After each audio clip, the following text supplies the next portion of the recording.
Hey everybody, how's it going? Mike from the Focus Garage coming at you here with kind of an exit interview for our 2023 Ford Maverick.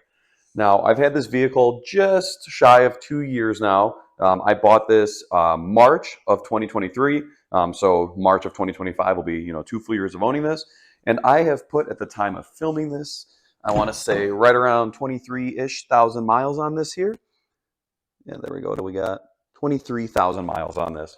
And I know the number one question that everyone's asking on all of these Maverick pages is, was it reliable? How many times has it been to the dealer and everything like that? And I am super happy to report to everybody that this has never had any kinds of issues. I've never had to take it to the dealership for any kind of, unreliable repair or anything like that at all. This vehicle's been flawless. I haven't had a single, you know, any kind of check engine light or anything that's left me stranded or anything that will have needed, some kind of trip to the dealership, which a lot of people, when you look these up, seem to be an issue. People are talking about these being unreliable, having a lot of recalls, issues with leaving them stranded, things like that. And I think a majority of that is more tied to the hybrid models, not so much the gasoline EcoBoost models. So this one is an XLT. It's got the 4K tow package. It's got the FX4 off-road package. And it's got the luxury package inside, so it's got the heated seats, heated steering wheel, and all that. And I've got the all-terrain tires on it, the Falcon Wild Peak AT3s. But I mean, again, most of these issues I feel are kind of more isolated to the hybrid Mavericks. Now, this thing has been great in the time that I've owned it. I've got another vehicle coming in that I'm going to be replacing it with. It is another truck. We'll have a whole nother video on that covering what it is, what I think about that, and how all of that goes, kind of the pros of this, cons of this versus that and everything. But I just kind of wanted to do, again, like an exit interview for this Maverick here, right? So I've had this just about 2 years. I've done a couple of road trips with it, and it's held up really, really well. The only thing I did like for protection-wise in the interior is like the floor mats, the all-weather floor mats. These are just smart liners. You can find them right there on Amazon. Nothing crazy at all. Got a little insert here, just so you can put some stuff in the top of the dashboard there. I had a toll transponder there, and you could throw sunglasses or whatever up there.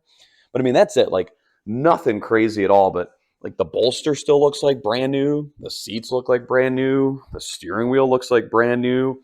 These vehicles, I think, get a lot of slack for no reason, right? Like I bought this whole, well knowing that this is not a luxury car. It's not some crazy expensive new vehicle in the age of where a new car is $47,000. I mean, this stickered at 32 and some change. So like level your expectations, but also at the same time, don't expect garbage. But I think a lot of what's happening is one, it's the 2022 model Mavericks. So the first model year ones that people are having issues and complaining about. And the other thing is I think it's the hybrid. I think the hybrid Mavericks have been just kind of more susceptible to problems with the electronic system, the ECM, the BCM freezing up on them. I've seen issues with the drivetrain.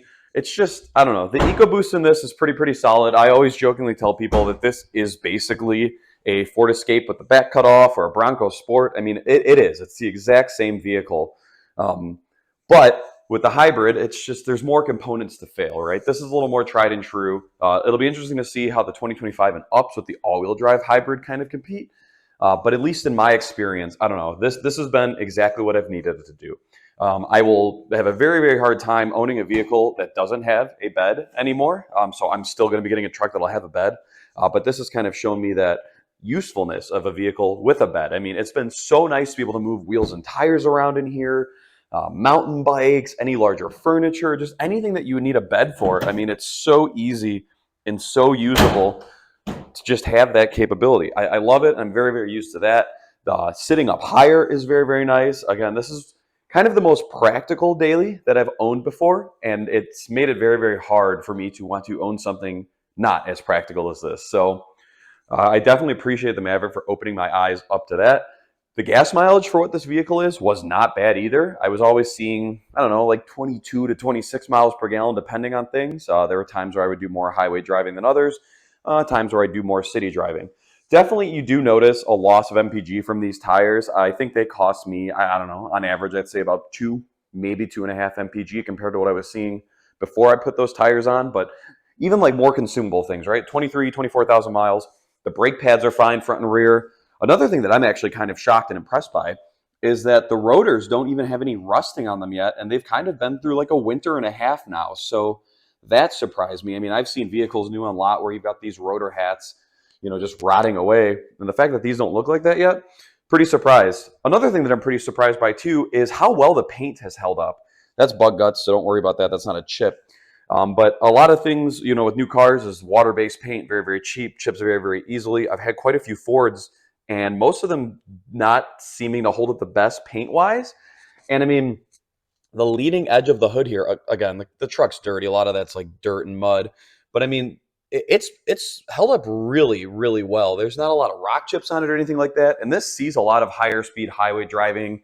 It's done road trips. So the paint quality has impressed me. Again, it's not painted like a luxury car. I mean, like, there's definitely some orange peel in the paint, and like panel gaps aren't the best where like the door kind of comes down there. You can see the fender pokes out more, but still, I mean, you're not going to expect a luxury car, right? So for what it is, it's been great. This has the steel skid plates in the front too. They're kind of a pain when you're changing the oil on these, just because you have to take them off. There's no access panels or anything like that. But again, it's just more peace of mind for you're sitting higher up. You've got underbody protection. You don't have to worry about ripping the car apart when you're driving it, right? I've also loved having like plastic bumpers so you can like step on this to just hop up into the bed. That's so nice. I've towed with it. This one's got the 4K tow package. I've hauled 2 motorcycles and a trailer all the way from Chicagoland suburbs down to Tennessee and back. That was crazy impressive, right? So I have never towed long distance. I've only ever, used vehicles towing like a U-Haul trailer, close city stuff, town to town. That was my first long distance towing experience. And this tows so much better than you'd expect it to for being, a unibody SUV based thing. I think they did kind of trickle in some of the technology and the dynamics from their pickup trucks into this, because it's got like an anti-sway mode and things like that. It's got trailer brake controller. It just, you can't even tell what was behind it. I mean, there's 2 motorcycles, a trailer, and I don't know, it was like a 1,600-mile round trip towing with it. This thing handled it like an absolute champ. I couldn't have asked for anything better. Obviously, MPG took a little bit of a hit, but it wasn't huge. It had plenty of power. You couldn't really tell the trailer was behind it. It worked well. I mean, I couldn't have asked for anything more from like a towing standpoint for what this thing was able to do. So that was pretty cool. Another common Maverick thing that I see people talk about a lot is the glass. And I'm very happy to report that I do not have a replaced windshield. This is still the original windshield that came on this Maverick. I've taken a few impacts to this, and I was definitely sure that it was going to break or crack at some point on me. It hasn't yet. Fingers crossed that it doesn't until I get rid of it. But if you look on the Maverick pages or the forums or anything like that, you see very, very frequently people are dealing with windshield issues being cracked on these. So not a problem here. Another dumb thing that's kind of archaic, but I love it, is this keypad entry here. So this Maverick, the XLT, does not have a smart key. And that's actually one of the biggest knocks of this. A 2023 vehicle that doesn't have a smart key. So you still have to take your key fob out of your pocket, put the key in ignition, press the lock button. There's no touch sensitive pads here. But having this, when using this like a truck and going mountain biking and going to the beach and things like that, you can leave the keys in the truck, lock it with this, and unlock it with this. That's super nice. That's something I want if I ever get another Ford again, that I didn't really think was that important or that I'd care about, but I liked it. And then going inside, I know a lot of people talk about the head units acting up on these. I have had pretty good success with it. I've had one over-the-air update that I just did at my house where I updated the software on that head unit. And I've only had to restart that head unit maybe 2 or 3 times in my entire time of ownership. So again, if you look at like the 2022 models, a lot of people have a lot more issues with those head units cutting out on them. They have to restart. Some of them I've even seen where they have to go to the dealer with issues with that. Not so much of a problem for me. I've just restarted it twice using the buttons on the panel there, and you're able to restart that and kind of reboot it, and you're good to go. Wireless Android Auto, Apple CarPlay would be nice, but I mean, you've got all that storage space down there where you just plug it in and kind of forget about the phone. It's not a huge deal that you don't have that. I'm gonna just outline the trailer brake controller that you've got down there. Automatic headlights were nice. The heated steering wheel's been nice. I don't know. I think you'd be hard pressed to find something that does what this does, has the practicality, has the general perceived reliability that I've had with it for this price point, right? Like, you compare it with a Ridgeline or a Santa Cruz or something like that, and you're spending $10,000 more for a truck that essentially, and I know it's a truck, it's for a vehicle that does essentially the same thing, right? Like the all-wheel drive, the luxury features, luxury features. I mean, it's heated seats, everything's got that, but still, like stuff like that makes it a nice place to be. Oh, another nice thing that I've loved too is the Ford Pass. The Ford Pass has been really, really nice. It's basically an application on your phone that integrates with the truck, and it allows you to lock and unlock it, remote start it, and just kind of see the status of your vehicle. At the time of filming this is a free service provided by Ford. So the truck's got basically an internet connection to where you can pair it with your phone and just remote start it from your phone. So even though I don't have remote start on the key fob for this, I'm still able to start it remotely through that Ford Pass app, and that is another nice feature. So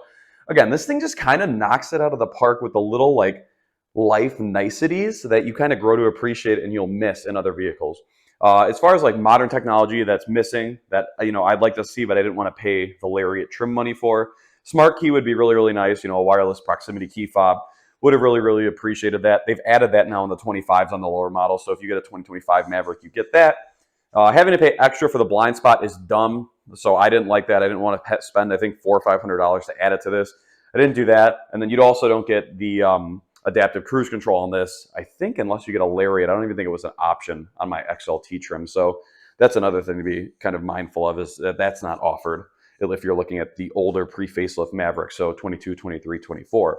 25s are coming out, I think, literally right now. So you're going to see these with a facelift coming out soon. They have the all-wheel drive hybrid coming out soon.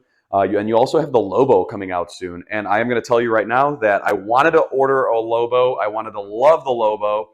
I like the way it looks. I like what they did with the Focus RS differential. But what I hate is they didn't do anything powertrain-wise at all. They left the 2.0 EcoBoost in it, and due to new regulations and emission standards, it even has less horsepower than this one. I think this is 250 or 252. The new Lobo has like 238, as do all 2025 Mavericks with the 2.0. So they lost me at not even doing a tune or a different motor or anything like that. And I know it's hard to get, emissions regulations and certifications and everything like that, but you can't release something that you're going to call a sporty, compact truck or a sport truck and have the exact same powertrain as a base Ford Maverick for $15,000 more. Doesn't make sense. Couldn't justify it. I was so excited when I heard they were coming out with a sporty version of this, because that's really the only thing this lacks, is being fun to drive and some driving engagements. So I'm like, oh, it's going to have Focus RS parts or Focus ST parts or something like that. And it's the same 2.0. They even went to the trouble of changing the transmission. This is an 8-speed. The Lobo's got a gear removed, so it's got a 7-speed with closer ratios. You did all that, but you left that same 2.0 with even less horsepower that's in this. Doesn't make sense to me. Can't justify it, especially for the price. So I can't wait to see those on the road. Maybe even drive one or spend some time in it, but I don't think I'm going to buy one unless they up the power or release like an ST or an RS or something like that. A Maverick Raptor would be insane. Obviously, we know that's not going to happen. Raptor is usually for body on frame trucks and things like that. But I just wanted to get this little video out there where I kind of cover and talk about my experience with this 2023 Ford Maverick and how it's been. It's been a great truck for me. I kind of want to document, what I liked, what I didn't like, and how the reliability's been, because that seems to be a hot point on these. And that's about it. Would I recommend this if you're looking for one? Absolutely. If you want something that can carry 4 people, have a bed, be able to tow a little bit, still have all-wheel drive, still have some ground clearance, drive nice, get good gas mileage, this is the move for you. I don't understand why more OEMs don't get into this space. It blows my mind that like Toyota and Subaru don't have something like this. Being like an active lifestyle outdoor brand, you would definitely think they would have something like this to compete. They don't at the time, and we're going to see what the future holds. We'll see you out there in the road with the 2025 Mavericks, and I'll be updating you guys on my replacement vehicle for this Maverick. I'll catch you in the next one.